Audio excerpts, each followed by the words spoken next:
Okay, now let's talk about like my setup for those who are interested in what kind of ZBrush setup. So basically, as you can see, I have customized interface UI, and my ZBrush is fairly old. I'm using ZBrush version 2021.7.1. Yes, it is old version, and the reason why I don't update to the new version because I'm using only a handful of brushes and features, and basically the same features and brushes you can find in the newer versions. So there is no point for me to update yet. And before I dive into my preferences that I have in my UI, so my philosophy is to use as less tools as possible, because if you learn to do many things with a few tools, then you kind of it might increase your speed of sculpting, so you can do much more without thinking about what tool and what brush I should take and stuff like that. And this principle is coming from my physical sculpting experience, because when I was doing my art projects, when I was sculpting sand sculpture, ice sculpture, stone sculpture, wood sculpture, there was I at some point I noticed this kind of like thing, that those sculptors who have fewer tools to work with, they increase the speed of sculpting when they get used to those couple of tools. And those who had like the big tool bag, and those who choose to use specific tool for specific action, they are faster in the beginning, but with the time they start losing in time. Of course, if we're talking about like superb quality, then of course the alphas and very specific tools might increase that quality. But I think with the ZBrush, you can do pretty much without specific tools. I might not know about some very handy tools, and you might give me some good advices maybe with time. I'm very resilient to choosing new tools, maybe because I'm getting old and stuff. But again, let's see what kind of palette I have. So let's start with the brushes. This is like basically the minimum of brushes that I have. Sometimes choose something from the big palette. Sometimes there is some specific tools that I don't keep on my interface, just to not to clog the interface, and those would probably be some these like trim lasso, maybe, trim curve and trim circle, these kind of like dissection tools. Also, yeah, for instance, the IMM primitives, those I sometimes use, but I don't keep them on my palette, because you use it once per project, so you don't want to clog your palette with those tools. Anyway, there's plenty of very good and useful tools, probably even beyond this standard palette. But again, what I have the most useful tool, basically the go-to tool, is damn standard. I use it all the time, and usually I use it with out and without out, so like a positive and negative. Like that's like the main tool I use, basically, damn standard. The second most popular tool that I use is clay buildup. And why do I use clay buildup? Because it gives you control over the sculpting process, but you don't have complete control unless you don't maximize your lazy mouse. So basically with lazy mouse you can control the amount of clay you apply on each layer. So basically I love control. I'm some sort of like control freak, so I don't like these random sculpting things. So basically you have like a very controllable amount of clay you lay on each layer. So also I use it with the alt pressed. So that's those two, like damn standard with lazy mouse maximum and clay buildup with lazy mouse maximum. Basically those are the most used tools.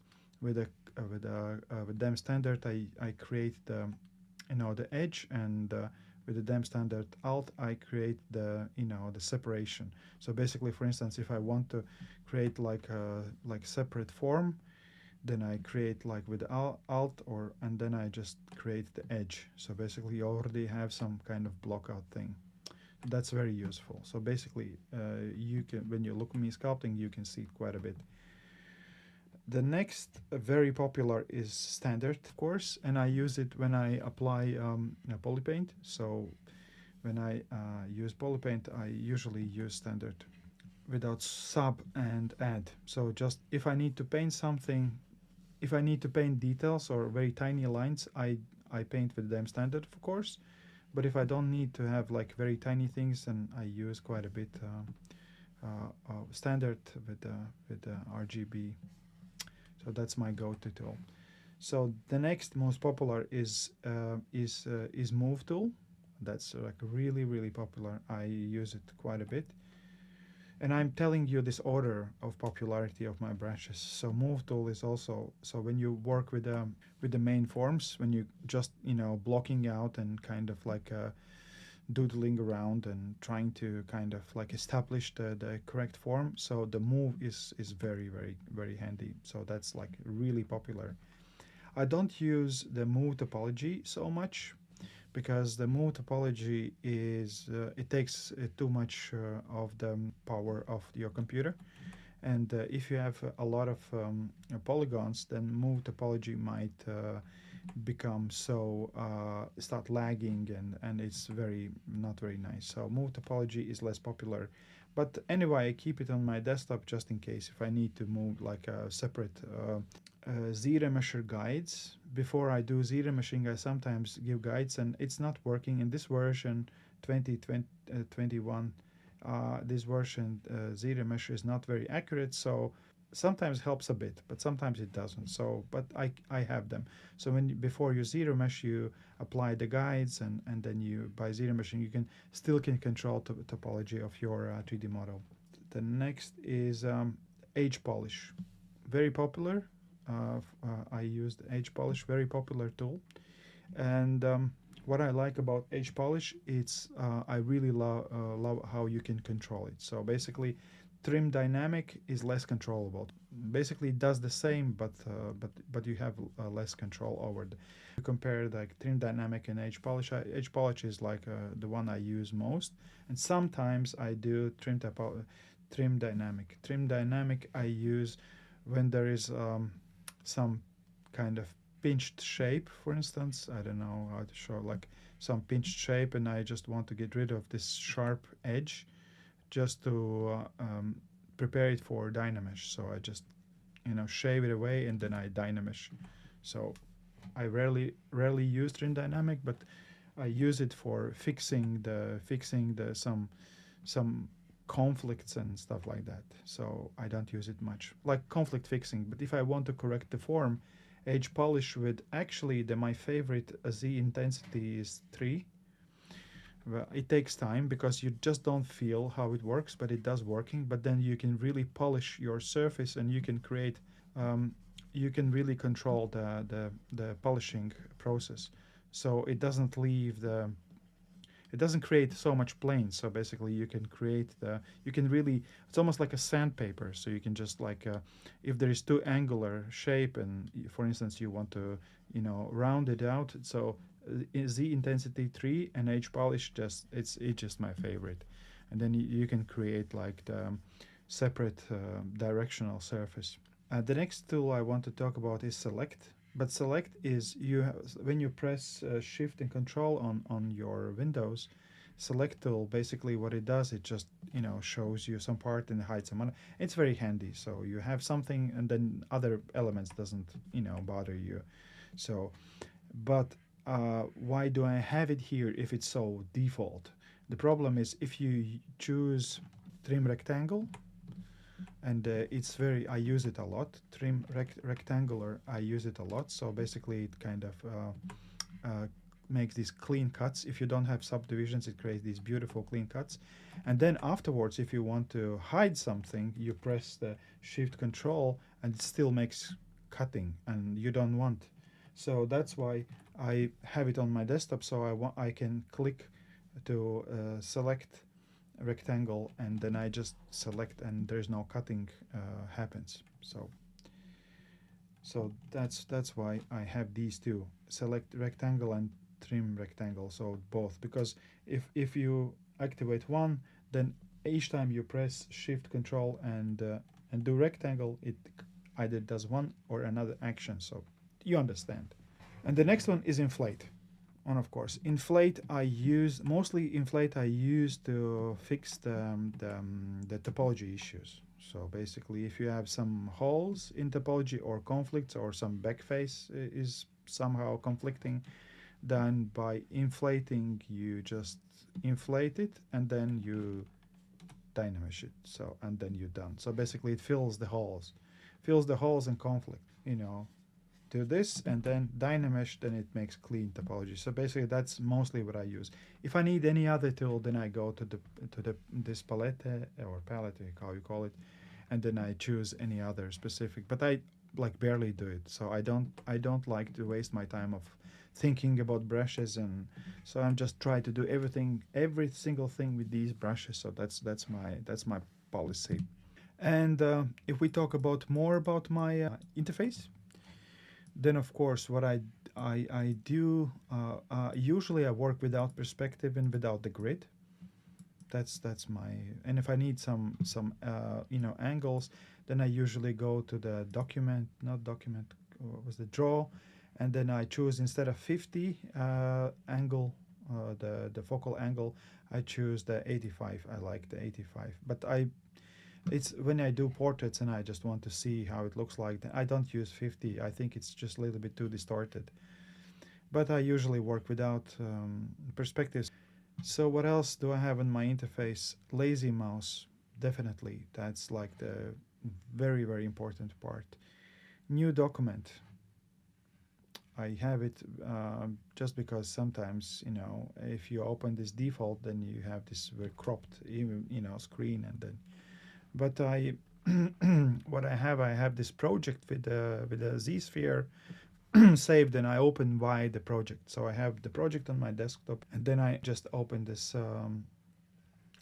dynamic sphere, and I already have everything that I need. So I don't like these gradient backgrounds. They are looking, for me, it is a little bit aggressive, and basically it takes attention away from the object. So I like when the background is neutral. Either it's gray or black or white, it doesn't matter. But I do like when the background is just one color, there is no gradient. I have backface mask. Backface mask, basically it masks the opposite side of the object. So when you work on one side, it doesn't have any effect on the other side. Sometimes if you are very close, if the subtool is very thin, then there is danger. If you know, when you draw on one side, you know how it works. So basically I can show you how it works if you don't know. And then you want to work on one side, and then when you work on one side, it has effect on the other side. So to prevent it, you have the backface mask, and when you work on one side, you don't have effect on the other side. So basically, to avoid any conflicts in the mesh. Yeah, basically those are the most important things. Fill object. I have fill object. Basically, if I want to fill it with color or material, so basically by filling, you know, you don't need to go and look for. So you fill the object, and then you already have some color, and then you just work with the color. And then if you want to fill it, then you just can fill it. And also have switch color. I don't know, is it by default the switch color, so you can switch the background and the default color. So like when you poly paint, and there is like you paint, let's say you paint gray on top of the red, for instance. So you paint gray on top of the red, and then you make mistake and you want to correct it, you just press the Alt and then you correct it. So basically it's just for faster work with the poly paint. So that's the switch color. You can always switch, and sometimes, oh, I made too much of correction, then you can go back and do the same thing. So basically that's just very handy, these things to have here. About my rendering, I have Keyshot. I don't have these fancy new with you know, these fancy rendering, so I have a Keyshot. Group by materials. This group by materials is just preparing for the object for the keyshot rendering, and mid value is about like when you use alphas and you want to have control over the strength of the alpha, then that's also very handy, because by default it's 0, and sometimes you want to put in 50, for instance, and then you want to have more control over the alpha application of the alpha. Basically, it back applies the color of your main color applies as a background. So if I press it, so it basically applies. Sometimes I want to have specific color for the background, then I use this back. So that's also handy sometimes. Quickly change the background color. And yeah, tools. Yeah, and I think the other things, those are default things. There's no specific any other things to add.